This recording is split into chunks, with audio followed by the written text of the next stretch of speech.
Hello বন্ধুরা, আজ আমি তোমাদের কাছে নতুন একটা রেসিপি নিয়ে এসেছি। আজ আমি লাউয়ের তরকারি করে তোমাদেরকে দেখাবো।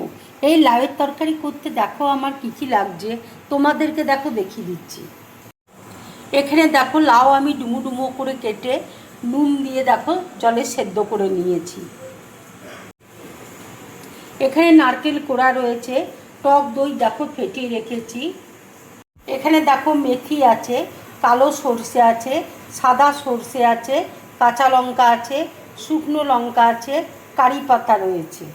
এবার দেখো মিক্সির মধ্যে আমি কালো সর্ষে দেখো দিয়ে দিচ্ছি, সাদা সর্ষে দেখো দিয়ে দিচ্ছি,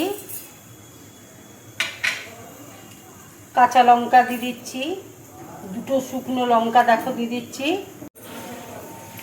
জল দিয়ে দেখো আমি বেটে নেবো। মশলাটা দেখো বেটে নিয়েছি।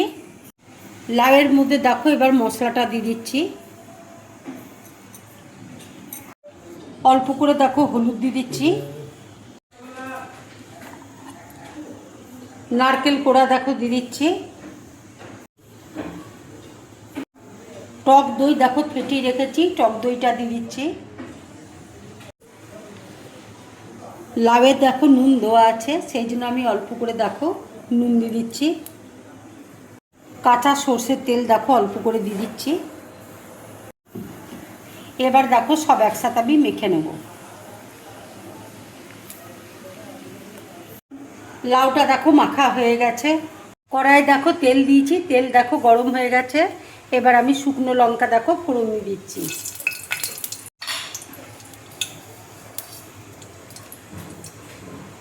অল্প করে দেখো মেথি দিয়ে দিচ্ছি, সর্ষে দেখো দিয়ে দিচ্ছি,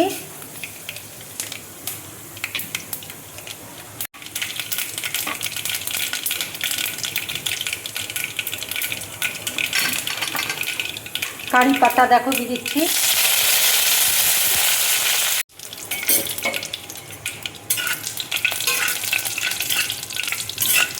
এবার দেখো লাউটা আমি দিয়ে দিচ্ছি।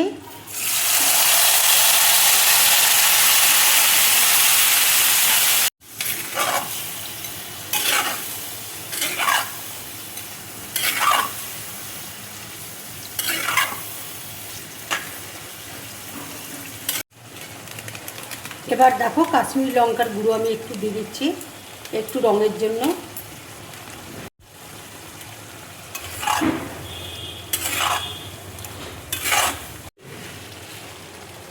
অল্প করে দেখো চিনি দিয়ে দিচ্ছি। এবার দেখো 5 মিনিটের জন্য আমি ঢাকা দিয়ে দেবো, তারপর রান্নাটা তোমাদেরকে দেখাবো।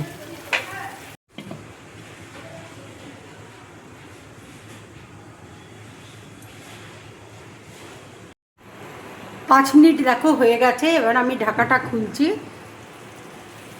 রান্নাটা দেখো হয়ে এসছে।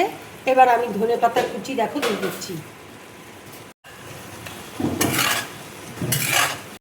রান্নাটা দেখো হয়ে গেছে। এবার আমি গ্যাসটা অফ করে দিচ্ছি। এইভাবে লাউ রান্না করে তোমরা গরম ভাতের সাথে খাবে, খুব ভালো লাগবে খেতে। যদি আমার এই রেসিপিটা তোমাদের ভালো লাগে তাহলে লাইক করবে, শেয়ার করবে, আর ড্রিম ব্লগ চ্যানেলটাকে সাবস্ক্রাইব করবে। তোমরা বেশি করে কমেন্টস করবে, তাহলে আমার খুব ভালো লাগবে। নমস্কার।